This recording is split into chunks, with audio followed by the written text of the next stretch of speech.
All right, thank you very much. The next session is going to be on reforming justice, and it's going to be moderated by our own Rena Shaw. Our guests are Alec, Karakatsanis, and Michael Bromwich, and I can't wait to hear the conversation. Thank you for joining us.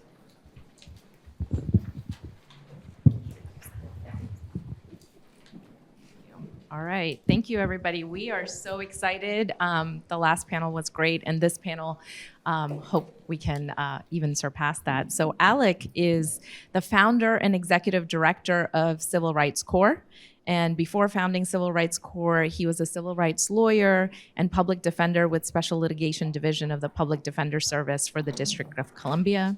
He's been a federal public defender in Alabama, representing impoverished people accused of federal crimes, and a co-founder of the nonprofit organization Equal Justice Under the Law.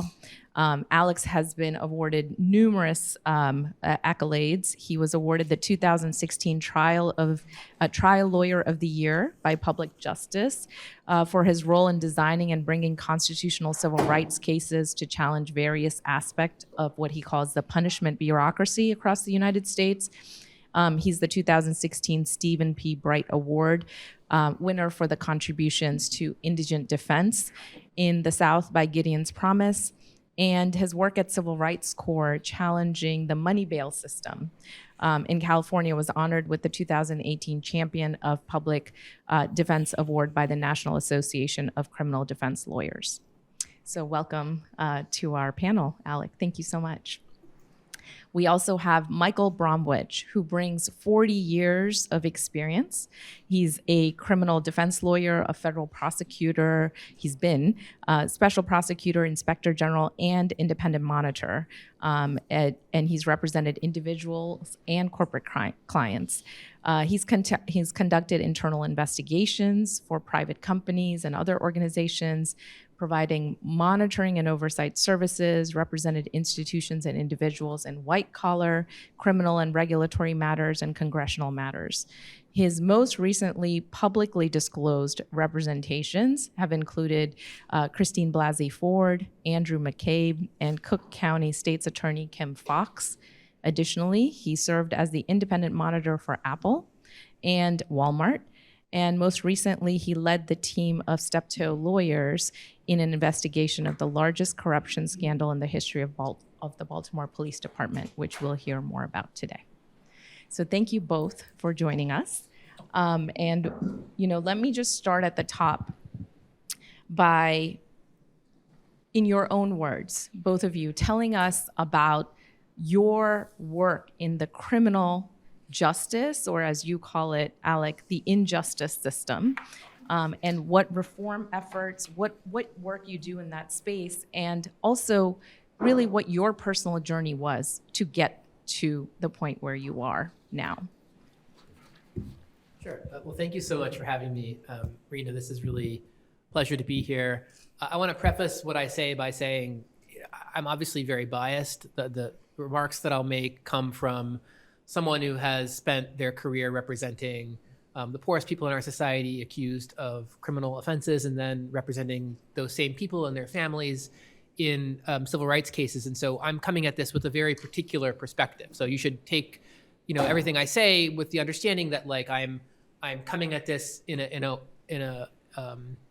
moment in our society when I think that the issues that I've worked on are in as much danger as they've ever been.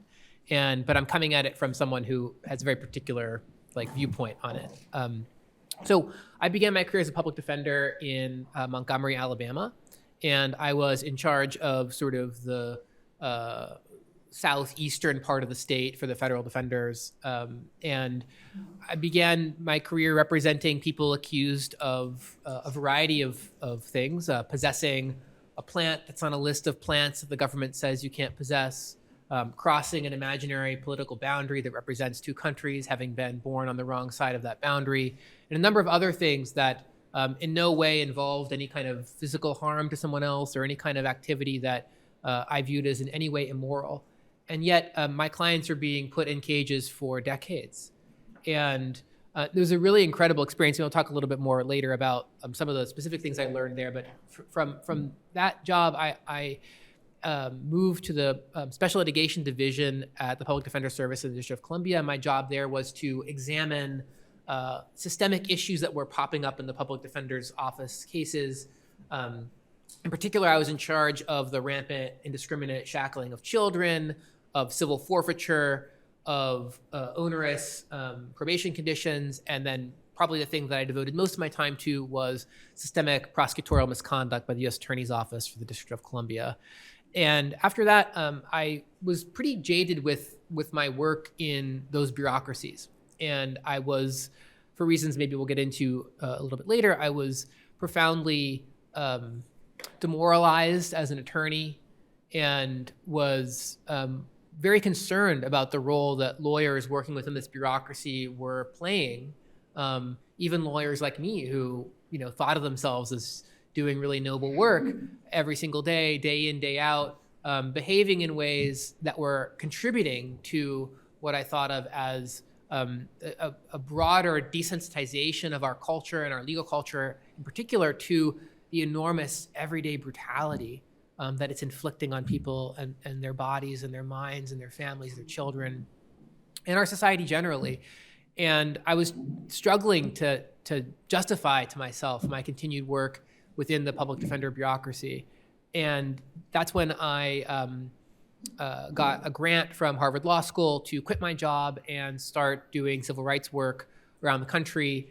And I started a civil rights organization, and I've been doing that work for the last 9 years. And the goal of our work, which I don't think we're doing particularly well yet, it's very difficult to do things so differently, but the goal of our work is not to just bring and win legal cases, which we do, and we can talk a little bit about some of that work, but the real goal, as I see it, of our work is to figure out how can lawyers be part of a broader social movement, a social movement that changes the way that our society thinks about human caging, but more broadly changes the way our society thinks about harm and safety and violence and connection, and how do we think about changing the balance of power in our society so that the interests and forces that created the most unprecedented system of mass human caging in world history are altered in a way that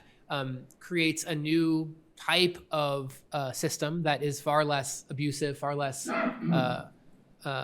grotesque, and that treats human beings and their families and communities with a level of dignity that I think is really absent from how our society's criminal punishment bureaucracy operates. And so we do a lot of work that's kind of outside what you would think of as traditional legal work, a lot of storytelling and narrative, a lot of work with community organizers, a lot of trying to build power in communities to change the way these systems are operating, and thinking about how do we do legal work, legal claims, really high quality, rigorous civil rights work in the context of contributing to a broader movement. And that's kind of the very brief version of the journey that I've been on.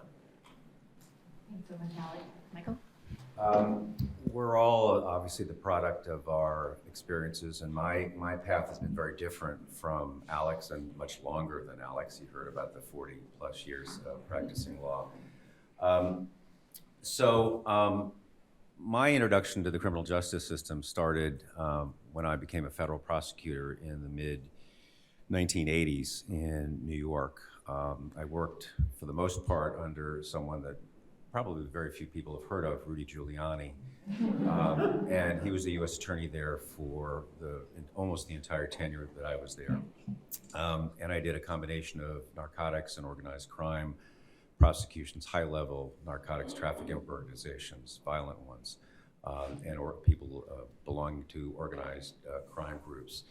I moved from there to do public integrity investigations and prosecutions. I was in the Office of the Independent Counsel for Iran-Contra under now late Judge Lawrence Walsh, and spent about 2.5 years there, and was one of the 3 trial lawyers in a case against another obscure individual you probably never heard of, Oliver North.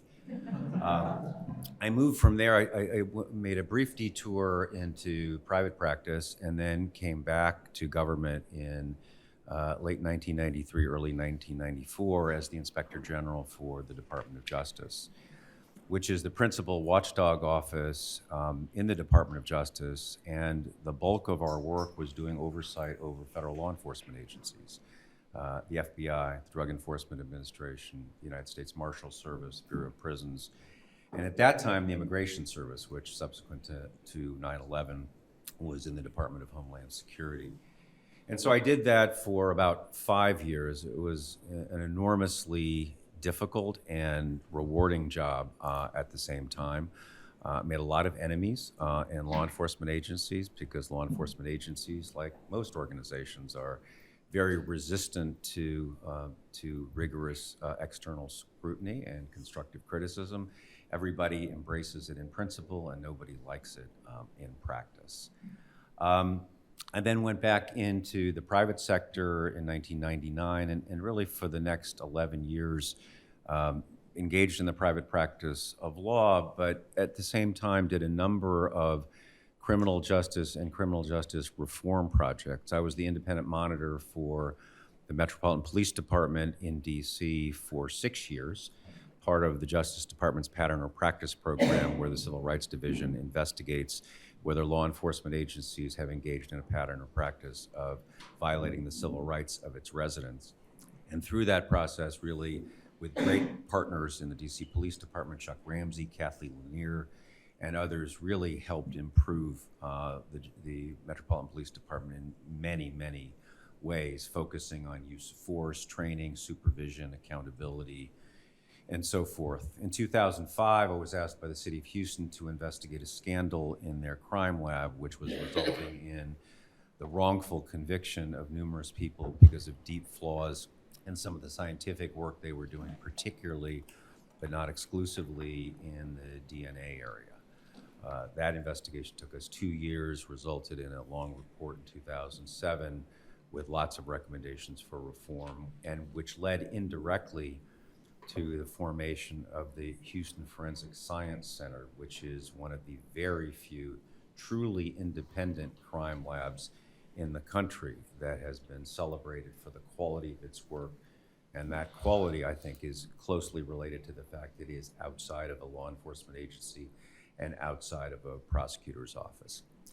And then really over the last 10 years or so, I've been involved with many police departments around the country. I was a consultant for about 3 years with the Chicago Police Department, helping them on the road to reform. It's a long road, and they're not very far along that road, even though they've been in a consent decree for, I think, close to 3 or 4 years at this point.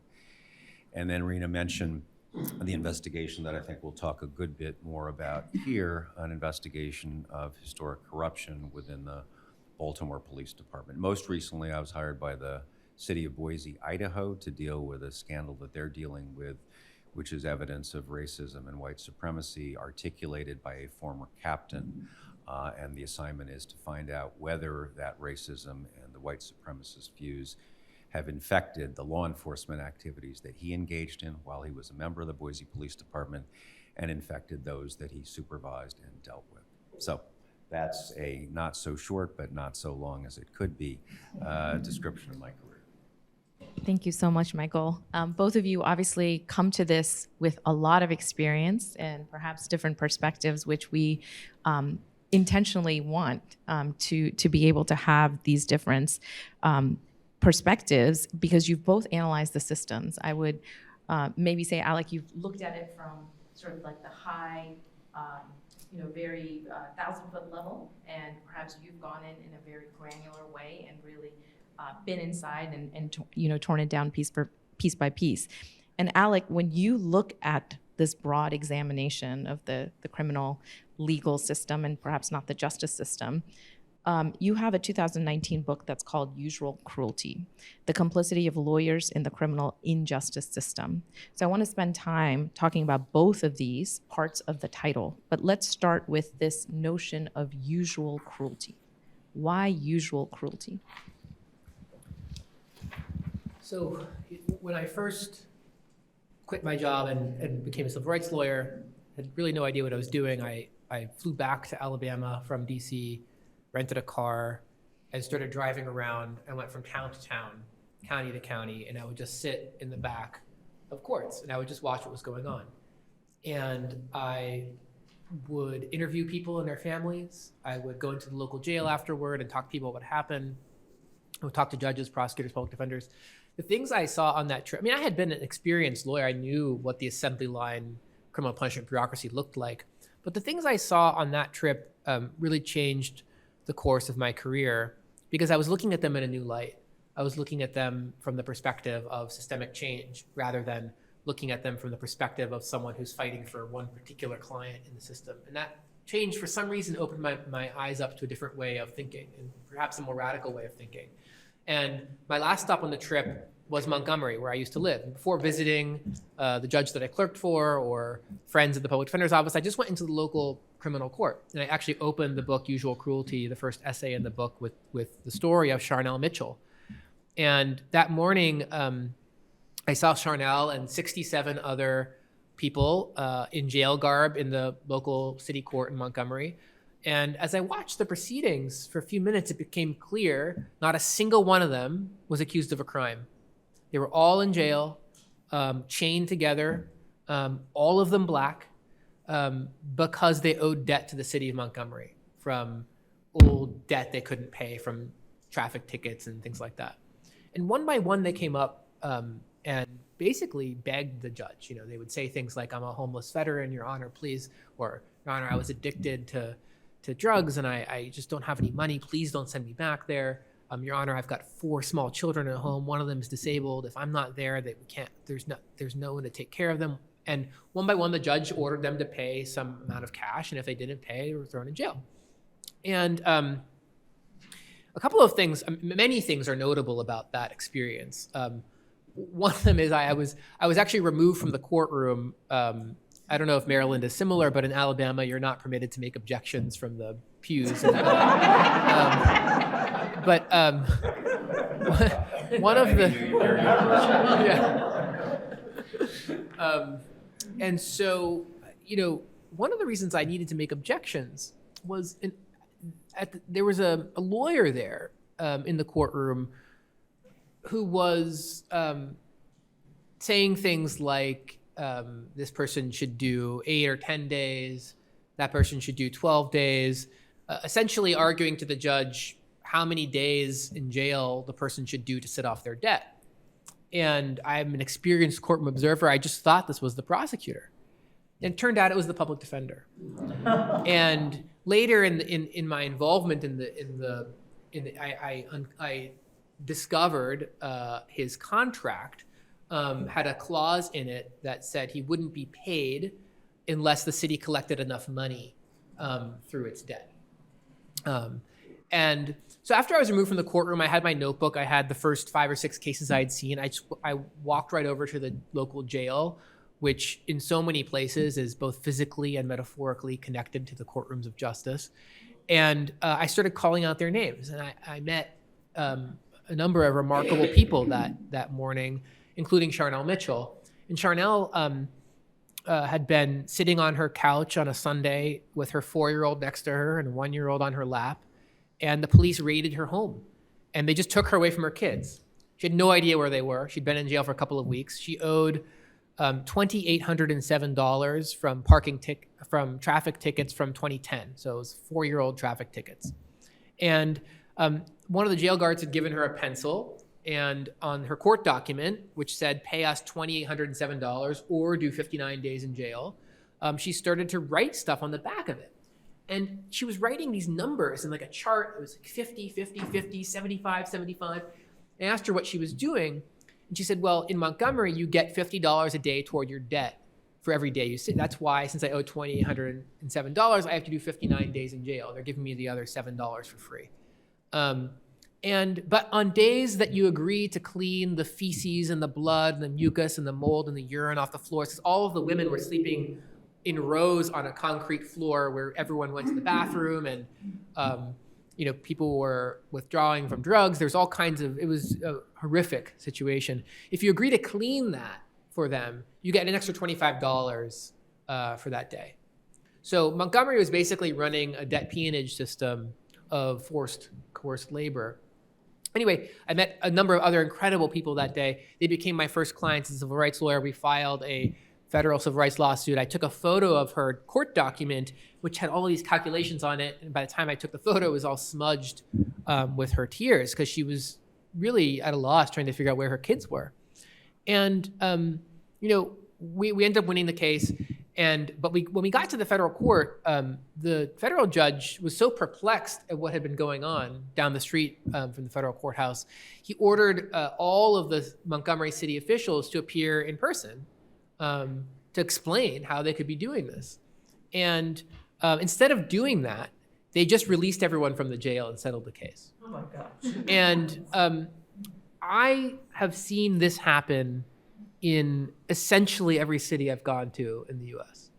It's not limited to Montgomery. Shortly after Montgomery, I filed almost identical lawsuits throughout Alabama, Mississippi, Missouri, the Ferguson case, which we filed shortly after the murder of Michael Brown, which is actually still ongoing. Ferguson is still fighting us. The things that Ferguson was doing are incredible. We can talk about more. New Orleans, Houston.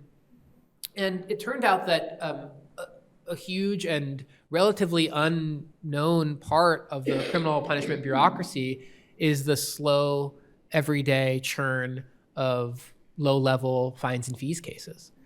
In Texas alone, 500,000 people a year sit out debt that they owe for old cases. I mean, it's an incredible number of people. And somehow all of the lawyers and judges and probation officers and prosecutors, in many places, a lot of this process has been privatized. So we have a statewide lawsuit in Oklahoma challenging the privatization of this debt collection. So if you don't pay the debt collector the money, they just email the court and a warrant goes out for your arrest.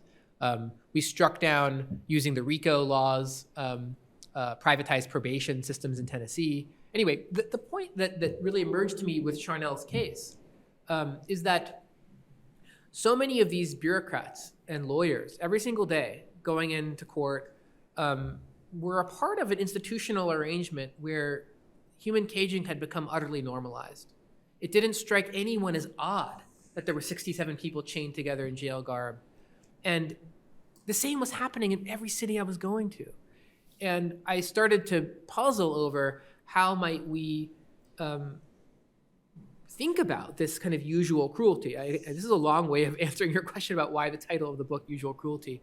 I was interested in how do we get to the point as a society, but more particularly, how do we get to a point as a legal culture where literally tens of thousands of lawyers in thousands of cities and thousands of counties every single day all over the country are engaged in this practice. And not only are they engaged in it, but they think about it and they call it the justice system.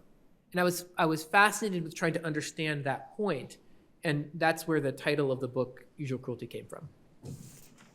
Thanks so much. And Michael, you most recently worked on this Baltimore Police Department report. There was a scandal, the gun trace task force scandal, and you sort of analyzed it and attacked it from a very internal way. And in reading both of these things, I actually found quite a lot of similarities, although both of you approached them in different ways. But to start off this conversation, maybe you can give the audience a high-level sort of synopsis of the 550-page report that It's only 515, not 15, 500. sorry, not 50. Yeah, we cut some at the end. That was delivered. What were some of the high-level findings of that report? So for those of you who are unfamiliar with it, the genesis of it was a set of highly publicized criminal prosecutions by the U.S. Attorney's Office in conjunction with the FBI task force into the corruption of what ultimately were a baker's dozen, 13 Baltimore police officers, the majority of which had carried out the most egregious crimes that a police officer can engage in short of murder and rape. They had systematically, over a long period of time, barged into homes without a warrant and without permission. They'd planted drugs and money on suspects that they dealt with on the street. They had engaged over, again, a period of many, many years of systemic corruption engaged in by plainclothes officers who were either on drug squads or other kinds of enforcement squads. So a set of prosecutions had gone through federal court here in Baltimore. And as many of you know, most of you know, there's a consent decree that has existed over the police department since 2017, presided over by Chief Judge Berdar. And the judge, starting really in 2018, started to ask the litigants, the Department of Justice on the one side, the city of Baltimore, and the police department on the other, how did this level of corruption emerge in the police department? What was the cause of it? What were the origins of it?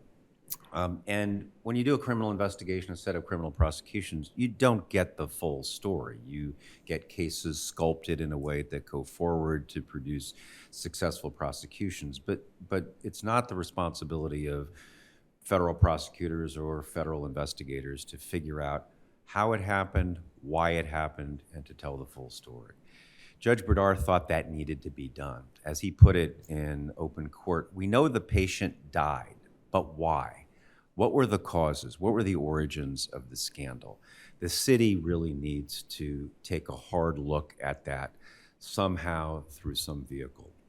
And so the city didn't want to do that for a year or more. And I think largely through the pressure that continued to be exerted by Judge Berdar, and ultimately the taking of office of Chief Michael Harrison, who realized that a postmortem like that needed to be done. We were hired to do a comprehensive independent investigation of the Gun Trace Task Force scandal.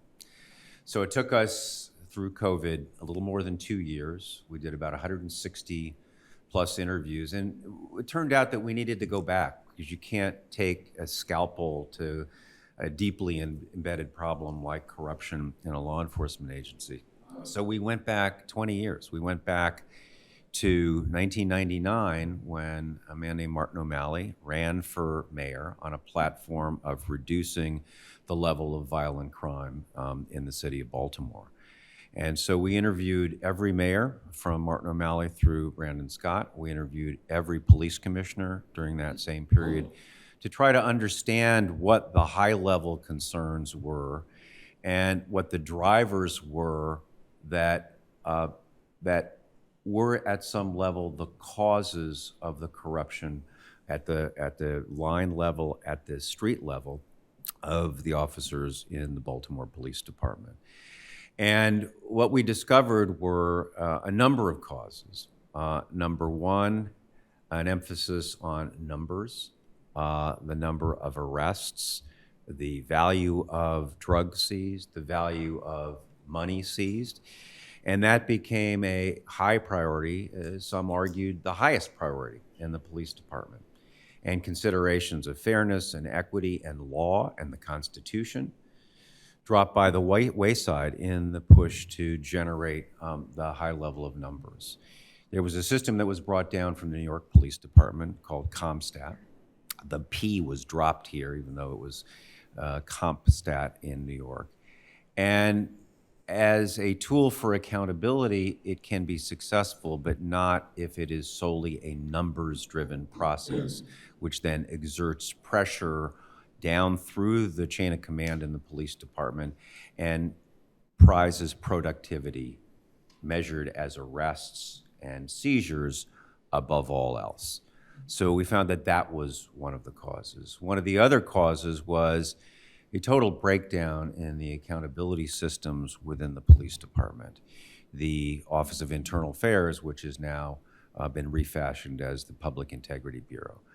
Internal Affairs was poorly resourced, poorly trained, looked down on within the police department. Officers didn't want to go there because of the stigma that attached to officers who did, and people who were not up to the task of investigating allegations of misconduct and corruption. So that was really the second cause.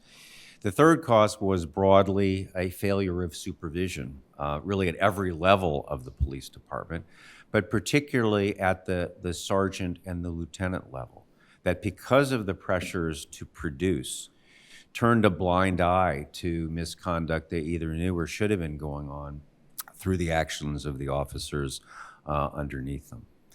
And so we didn't find that there was high-level culpability in the sense that lieutenants, captains, and above knew for sure that corrupt acts were being committed by officers. But what we found was that the system within the police department, the emphasis on numbers, the lack of close supervision, and the lack of a rigorous system for accountability led officers to believe they had the freedom to do pretty much whatever they wanted without much fear that they would get in trouble because of it, much less lose their jobs and go to jail. And so we found that the system in the Baltimore Police Department, unfortunately, was wide open to the corruption of officers who were so inclined. 3 of the officers, the members of the Baltimore Police Department who were prosecuted and sent to jail were supervisors, were sergeants. And if you have frontline supervisors who not only turn a blind eye to corruption, but engage in it themselves and lead members of their squad into corruption, you're going to have a very hard time in any law enforcement organization in making sure that people obey the law. So that, in a nutshell, is a summary of the 515 pages. The executive summary is only 36 pages of what we found in a 2-year investigation. And we concluded with a set of recommendations for every stage of what police departments do: hiring, training, supervision, accountability, and so on. And one of our recommendations was that politicians should keep their nose out of the operation of police departments, because that does nothing good. So this brings me to, so you see this whole system, right? We always talk about this criminal justice system. And here, obviously, we're the State Bar Association. We're putting on this program. We are reflecting on the role of attorneys and the whole profession and the relationship to justice. So here comes the second part of the title of your book, Alec, which is the complicity of lawyers in the criminal injustice system. So you sort of started talking, well, lawyers are everywhere. Lawyers are around. And when I hear you talk, Michael, all of this stuff is happening in the police department, but they are bringing a lot of these things to court. Lawyers are interacting with them. Prosecutors are interacting with them. They are part of this whole ecosystem. And we have to ask the same question that we did in the first panel. Where are the lawyers? What are the lawyers doing when there is all of this indignity, injustice, corruption happening all around them? So let's start that conversation, because we really want to get to what is the role of a lawyer? What should a lawyer be doing in these systems, in these situations? So let me start with you, Alec. Easy question. Let me start by saying something that might be controversial, but it's my perspective. So I do not think that either the purpose or the effect of the criminal legal system in this country is to do justice. I do not think that either the purpose or the effect of it is public safety. I don't think there is any way to look at the history of the system from, let's say, 1850 to right now and understand it to be in any way about justice or safety. And this is what I tried to describe with hundreds of examples in the book Usual Cruelty. But if you look at it, all the way from when the modern police force developed from patrols to capture enslaved human beings who had escaped, to in the northern cities and Midwestern cities, the modern police force professionalized and developed as a direct tool of wealthy corporations and machine politicians to crush organized labor. That is the reason that police forces developed in the way that they did. There's an amazing history of this if you're interested in all the examples and the whole history called Our Enemies in Blue by the scholar and historian Christian Williams. There's many books about it, but that's my favorite. There's no way to think about, if you read Michelle Alexander's incredible book, The New Jim Crow, there's no way to think about the rise of what we now call mass incarceration, or I call mass human caging, over the last 45 years, and think that it was done to increase safety, to decrease the level of violence. Obviously, if police, prosecutions, prisons, probation officers, parole officers made us safe, we would have the safest society in the history of the world. We know that those systems don't make us safe. right? We engaged in the war on drugs. At the time we engaged in the war on drugs, it was portrayed, we know now falsely through the Nixon tapes, as a public safety initiative. But if you compare the two eras, we spent trillions of dollars. We caged tens of millions of people. We separated tens of millions of children from their parents. We raided millions of homes. We stole billions of dollars in poor people's property through civil forfeiture. We firebombed and sprayed chemicals across wide swaths of Latin America. We surveilled the communications of billions of people. We subjected so many people to the sexual assaults that come with strip searches in the field and in prisons and jails. You name it. You can go down the list of all of the consequences, right? And the use of dangerous drugs is higher now than it was back then. Children are using drugs in greater rates. Overdose deaths have exploded, right? No one thinks with a straight face that the tactics we've used in the war on drugs, mainly the criminal punishment bureaucracy, are the best way for a society to reduce the use of drugs. No one actually seriously believes that or argues that. And yet, somehow we did it, right? So the way I start when I'm thinking about the role of a lawyer, I think you have to understand what is the bureaucracy in which you're functioning. And if you don't understand the things that are actually moving that bureaucracy, you're going to do things like get up in court and try to make arguments about evidence and try to convince the court to do this thing and do that thing. And you're missing the point that the system is designed to push certain outcomes. It is an assembly line that is designed to control and cage poor people, people of color, immigrants, et cetera. And once you liberate yourself from the understanding that any of these things are based on good policy or evidence or someone reading a 550-page report 515, sorry. And I think, and this may be, where there is a difference of opinion between us, perhaps, I don't know, it'll be interesting to talk it through. I have been following the Baltimore police scandal with great frustration and sadness, not because I think Baltimore is one of the few cities where they've actually prosecuted and convicted cops who are engaged in systemic brutality and misconduct, but precisely because the reaction of the federal judge and the city of Baltimore and the Baltimore Police Department has been the solution to this problem is more resources for police, right? The solution of the city lawyers in city after city that I go to, the solution to the violence and ineffectiveness of this bureaucracy is to increase the bureaucracy. And that is how these systems metastasize. And so, for example, civil rights lawyers have been very interested in the issue of police violence, in the issue of the money bail system, in the issue of over-incarceration. And if you look at what civil rights lawyers have done in case after case after case, when they win, they end up pursuing reforms that only strengthen the system and make it worse. Let me give you 3 examples of what lawyers have done. The money bail system, horrific injustice. There are 400,000 human beings every single day in this country in a jail cell separated from their kids just because they can't pay. That was an outrageous system back in the 1960s. It outraged Bobby Kennedy, who led a lawyer-led reform movement for the money bail system. Lyndon Johnson was concerned about it, Supreme Court Justice Goldberg. They had all these panels of federal judges, prosecutors, lawyers. They all got together and they said, this is an outrage, it's a scandal, it's a crisis, okay? Eventually, these lawyers, they led a reform movement. There were some legal cases, there was impact litigation, there were policy experts, there were legislative panels.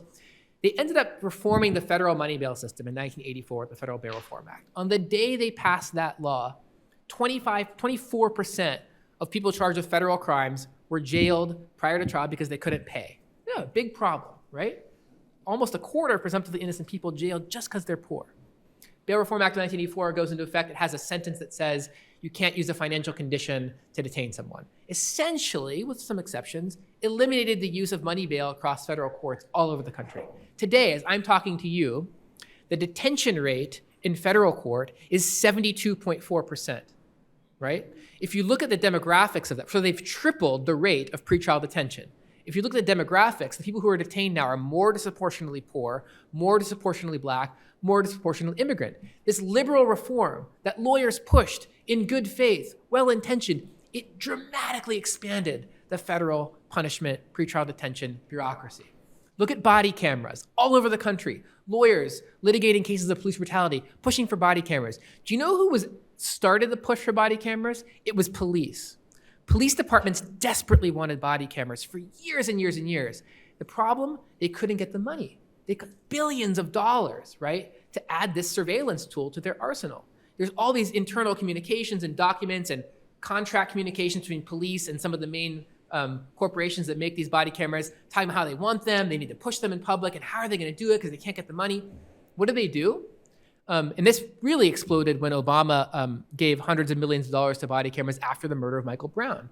Police were able to pitch to progressives, and particularly reform-minded lawyers in the DOJ bureaucracy, that the solution to police brutality was not to reduce the resources of police and invest in social workers and teachers and early childhood education and healthcare and addiction and homelessness, not to invest in those things, but to give police a surveillance camera that they turned on and off, that they controlled. They could now connect to these multi-billion-dollar cloud computing systems and facial recognition software and voice recognition software that they had been planning to do all along but couldn't pay for. Police used their own violence and well-meaning liberal lawyers and policy analysts to accomplish the greatest investment in police technology in modern history. Okay? I could go on and on and on. Probation and parole were a reform, right? They were pitched by liberal lawyers as a way of reducing incarceration and making the system more fair. Today, probation and parole are the single largest driver of incarceration in this country. 25% of people in state prisons are there because of a technical violation of probation or parole. Not even accused of a new crime. A technical violation that's a quarter of our prison population, all coming from a reform led by liberal lawyers. What is the lesson here, I think, to get back to your question? I'm sorry, I'm rambling a little bit, but I get really worked up about this stuff.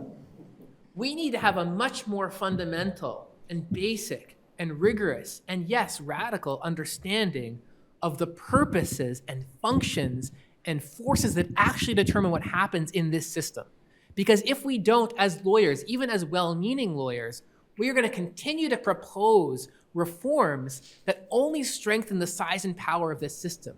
And we're going to blind ourselves to the reality that what this system really needs is to be shrunk. It needs to be reduced in size, and those resources need to be invested in things that the scientific evidence actually shows leads to public safety. And we know what the scientific evidence shows. And so I think what we need is a fundamental change in course among liberal lawyers and progressive lawyers, and even lawyers that don't identify with those terms, but who care about public safety and violence and harm reduction, away from systems of pain and punishment and brutality, and toward systems of human well-being. And I think for me, when I talk about the complicity of lawyers, I'm not just talking about that public defender in Montgomery who was jailing his clients because he needed to get paid. I'm not just talking about the prosecutors who we've been litigating against all over the country who are hiding evidence and committing misconduct. We have a prosecutor misconduct project, which is interesting. I'm talking about all of us who are desensitized to this brutality, but also who don't have sophisticated theories of what's actually wrong and sophisticated connections with the social movement actors who are building power to change these systems. That is the connection that we need to start making as lawyers who care.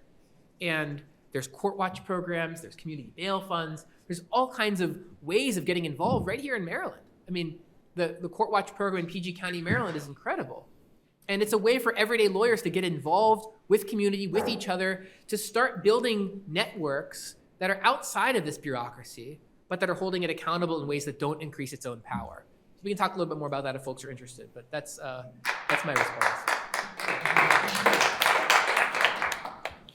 So Michael, So do you agree? So I know we want to leave some time for questions, so let me directly address your question. In the work that we did in Baltimore and the work that I've seen elsewhere, the lawyers, prosecutors, defense lawyers, judges have played problematic roles in making sure that skepticism is applied to the accounts of law enforcement officers. We saw in our Baltimore Police Department investigation a lack of that kind of skepticism when police officers came in with deeply problematic accounts of specific incidents, searches, traffic stops, and so forth. There wasn't the skepticism, there wasn't the hard asking of questions that would have exposed holes in the police officers' accounts. And so there was a failure, a broad-based failure among prosecutors, particularly local prosecutors here in Baltimore. There was a failure on the part of defense lawyers to litigate issues where there was pretty clearly an absence of probable cause to make an arrest, the absence of reasonable suspicion to do a Terry stop, and so forth. And as Alec was suggesting, an assembly line view of justice rather than aggressive advocacy on the part of clients. And then, with very rare exceptions, judges who, in many cases, were pro-government and would accept police officer testimony which was not credible and was inconsistent and so forth. There were exceptions to that. One of them was Andre Davis, who later became the city solicitor, who was famous when he was a circuit court judge in Baltimore and famous when he was on the district court here in Maryland for being far more skeptical about the accounts that he was receiving from police officers, who in many cases suppressed evidence in cases where other judges would not. And he was slapped down repeatedly, as he's told me, by the Court of Appeals. But he brought the level of skepticism and cynicism, in some sense, to the accounts that he was presented by police officers. So there was broad-scale failures or shortcomings on the part of the entire universe of lawyers who dealt with false and misleading accounts by police officers, prosecutors, defense lawyers, and judges. And I know we have to get to audience questions. One last observation, and perhaps would, like your comment on it. The other observation between the two of you and your reports and the style and what you've observed is that many times these systems were allowed to go off the rails because the people who are most impacted by these systems were not believed and maybe continue not to be believed, right? These are people, they are the victims because they themselves are so flawed, because they themselves might have a criminal record, because they themselves might be poor, because they are less educated. They are the ones that are not believed, but everyone else who has this power or clout or kind of plays the system continues to be believed. That seems to be at the core of both of these things. And is there any last words that you would offer in terms of how we change that? So let me go first this time. The corrupt officers counted on the fact that their victims would not be believed. That in many cases, because their victims had criminal records, that they would not even bother to make a complaint to the police department because they would not be believed. The suspects themselves knew that they would not be believed. And so that is one of the causes of the fact that the complaints against these officers were simply not given to the right places. And based on the shortcomings with the internal affairs function in the police department, there is absolutely no guarantee that even if the complaints had been made, that anything would have been done about it. There's one story that we tell in our report about a person who had money stolen from him, $11,000. He was involved in the drug trade. And the reason he made a complaint and carried through with the complaint is because he owed that money to somebody else. And he didn't want to be killed because he did not pay back the money to the person that he was holding it for. And so he pursued the allegation in a way that many, many other people did not, because he was scared for his own safety. And so it's a huge problem with victims not being believed. I spoke with the federal prosecutors who prosecuted the gun trace task force cases, who used a number of victims as prosecution witnesses, and very much to their surprise and the surprise of the FBI agents who worked the case, they didn't find that any of those victims lied to them about any issue relating to the actions of the corrupt officers.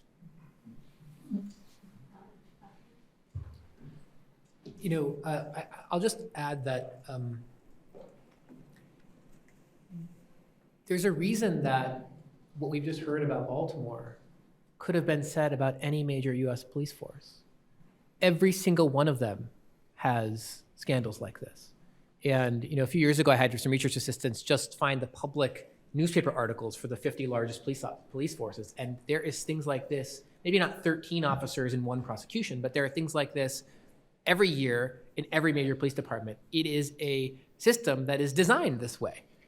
One of the, I think, really brilliant parts of the book I mentioned earlier, Our Enemies in Blue, is it talks about exactly how the police bureaucracy in the mid-20th century was designed to give upper-level management plausible deniability and maximum discretion to lower-level cops. And see, I disagree with that. I don't think you'd find a scandal of this magnitude in most big cities in this country. I just disagree with that. So yeah, I mean, I think if you look at the history of 20th century, American society, every major police force has been engaged in rampant criminality. That is what they do.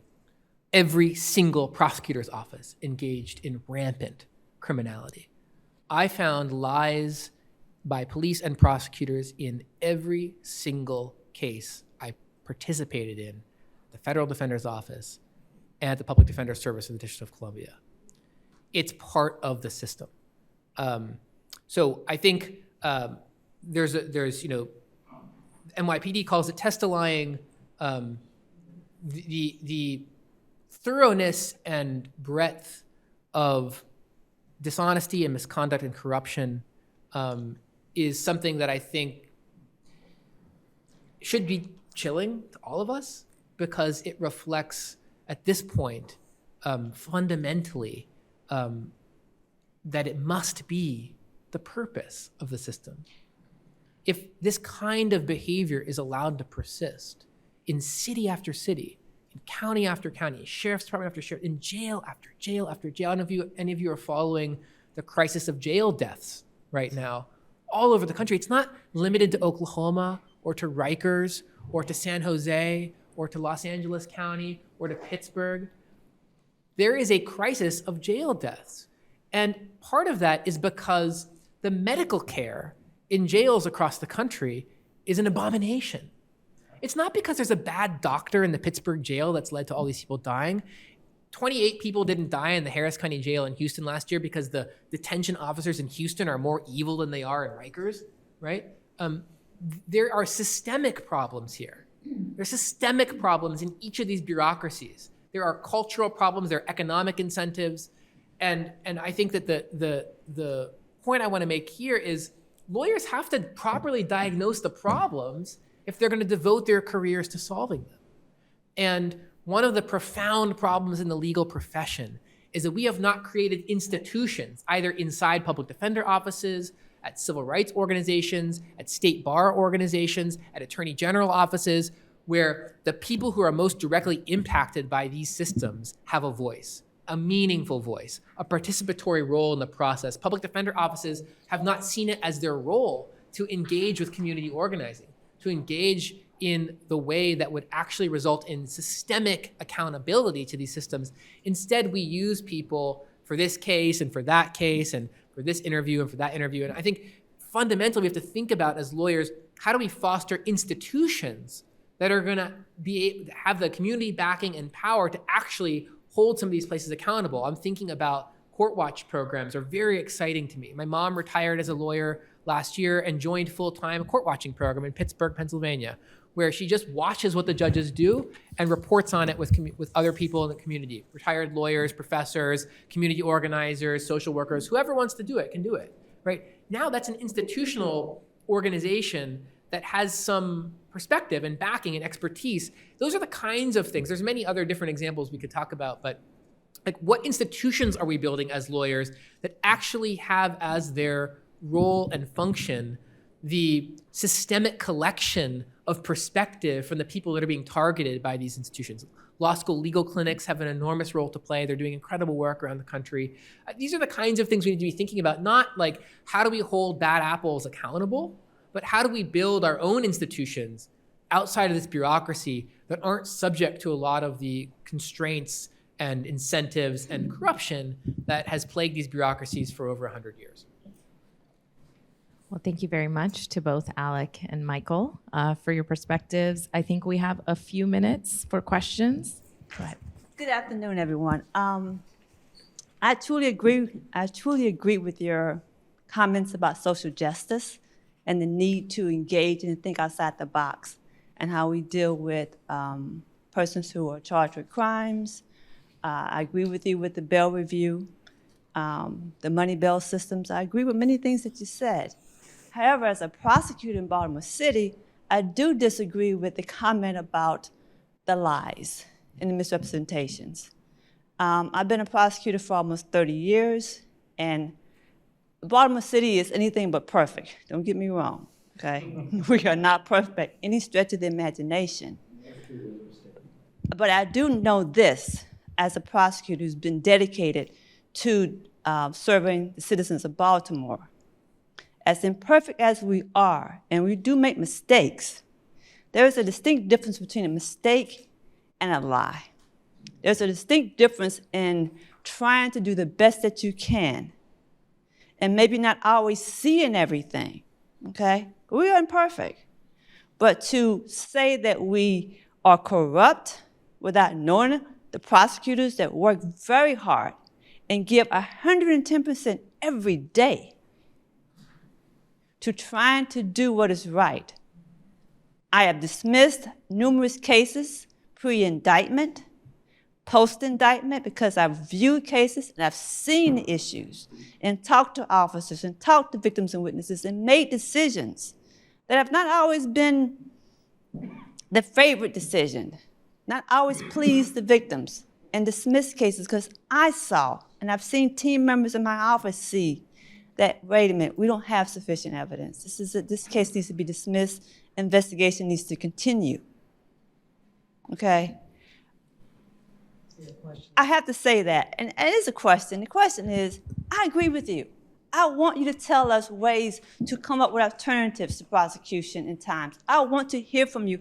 I want to do these things because overall, I don't want to send someone to jail. I understand that the jail system in and of itself is not always the best way to deal with a problem. But I also ask you to recognize that there are victims of crimes. I also ask you to recognize that there are people whose safety are at risk and that we have to come up with solutions that address both sides of the issue. We have to, and not be, I guess, I'm preaching too, so one-sided, but we have to look at both sides. Because I agree with you in so many ways. That's why I'm here. But I ask you to please be a little bit open-minded to the prosecution side and not make general statements that are so inflammatory. Well, clearly we have a lot to talk about and a lot of passion, and that's what we wanted to have. Thank you very, very much. Absolutely. Thank you for that. Yeah. I told you might not agree with everything I said. Let me say this. I got into this work because I care about safety and harm. And the reason I'm so passionate about it is this system is not making us safe. It is destroying people's lives. It is not a system that is... I'm interested in building the systems that lead to less victimization, less violence, less harm. This is not that. Prosecution is not the answer.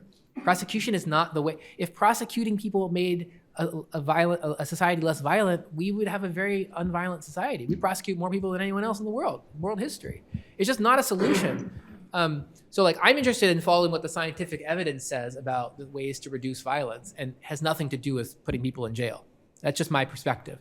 On the lying part, I don't think it matters that much if it's what our definition of a lie is. But in my career, I saw rampant dishonesty in every prosecution, and Every prosecution? every single one. And some of it happened as I started pushing and prodding and asking questions about the history and background of officers, and some of it is so systemic, and so it has to do with the questions we don't ask, the ways that prosecutors didn't report things to the court about things they knew about the police department, or things they knew their colleagues were doing, or maybe that you want to say that's a lie by omission. Fine, we can quibble over when an omission is so misleading as to qualify in our various definitions as a lie. But every prosecutor I worked with knew that the cops involved in this case were either not telling the truth directly in that case on a very particular thing, or had a systemic history of misconduct and lies, and they didn't talk about it in those terms. And to me, it leads to a fundamental, corrupting, pervasive, all-inclusive dishonesty about what these systems are doing and why. And to me, that is the bigger point. We don't have to quibble about whether the particular U.S. attorneys, keep in mind, I was brought into cases when there was a hint of prosecutor misconduct. So I'm not seeing all of the cases, right? My role as a public defender was to go into cases where there was some, at least probable cause to borrow law enforcement. But I don't think it's quibbling to take issue with your assertion that there is corruption in every case and that prosecutors mislead in every case and that cops mislead in every case. Is it a problem? Of course it is. Should it be stamped out wherever possible? Absolutely. But I think you lose a significant share of your audience by suggesting that it infects every case. This woman has been a prosecutor for 30 years. She's made mistakes. I made mistakes when I was a prosecutor for 7 years. But to question the good faith of people involved in the system who try in every case to do the best that they can to get to the truth of the matter and to present that in court, I think is just unfair. And I think you lose a significant share of your audience. You make some wonderful points, as this woman acknowledged and I acknowledge. But I think you lose a lot of people by saying that everybody who's involved in the system every day, in every case, is acting corruptly, because that's just not most people's experience. I think we have time for one more question. Okay, let me get here, and I think we have to keep the answers also brief because I think we're running over, but go ahead. I'll be brief, but I'm a lawyer, and you know what that means, okay? In early 90s, I worked with the Complaint Evaluation Committee here in Baltimore. I've seen a lot of things happen. As you know, that's the body that's tasked with looking at police misconduct and complaints, right? So a lot of interesting things.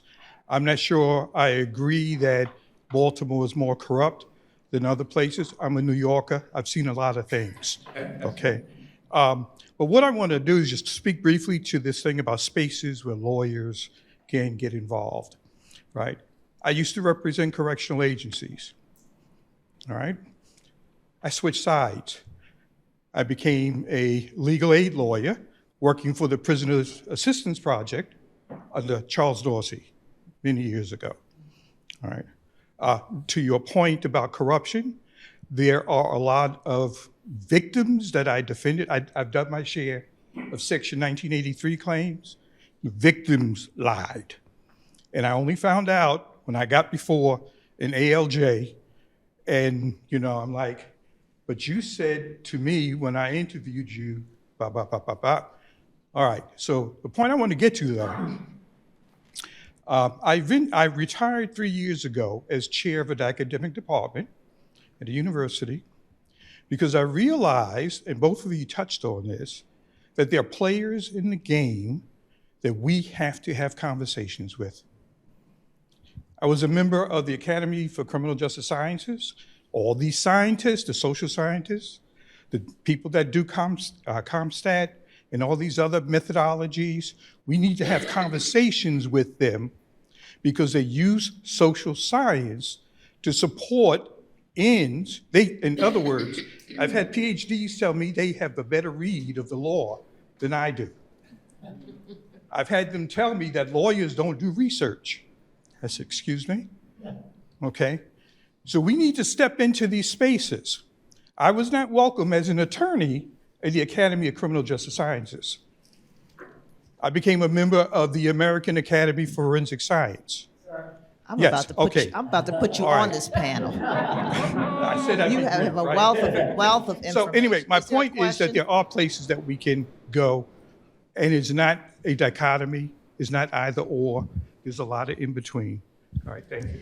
Thank you. Can I just address, I want to end, just so we understand each other a little bit. I don't know if anyone has seen the movie Rashomon, incredible classic Japanese film about 50 or 60 years old. It's a story of a sexual assault, a rape. And the movie tells the story from 4 or 5 different perspectives. Everyone fully believes their perspective, and they're all completely mutually exclusive. The people who participated in the assault, the victim of the assault, right? I think one of the central kernels of the systemic dishonesty I'm talking about is that when police file a police report or describe an incident, they are necessarily telling it from a very particular purpose. And the assertion by prosecutors in court that that is what happened, and we know that's what happened, and it happened exactly this way, and only these facts are relevant, and those other facts aren't relevant. I'm telling you that the punishment for that scientifically is this, and that it necessarily is a lie. There's so much that's being excluded. There are so many ways in which that is incomplete rather than a lie. Okay, you can amend my comments to be materially misleading. That's what I'm talking about. That's as far as I'll go. Okay, Alec and Michael, this is really quite amazing. This is the kind of conversation we want to have. Clearly, this is one we need to continue because the perspectives are important. But I think where we all agree is to the extent that we are doing well, we need to do it, but there's a lot that we could be doing better, and that people's lives are being impacted by what we as lawyers maybe aren't stepping up to do every day, even as well-intentioned as we may be. But these observations are critically important. We need to continue the conversation. I wish we could do it today, but we can't. Thank you very much. Please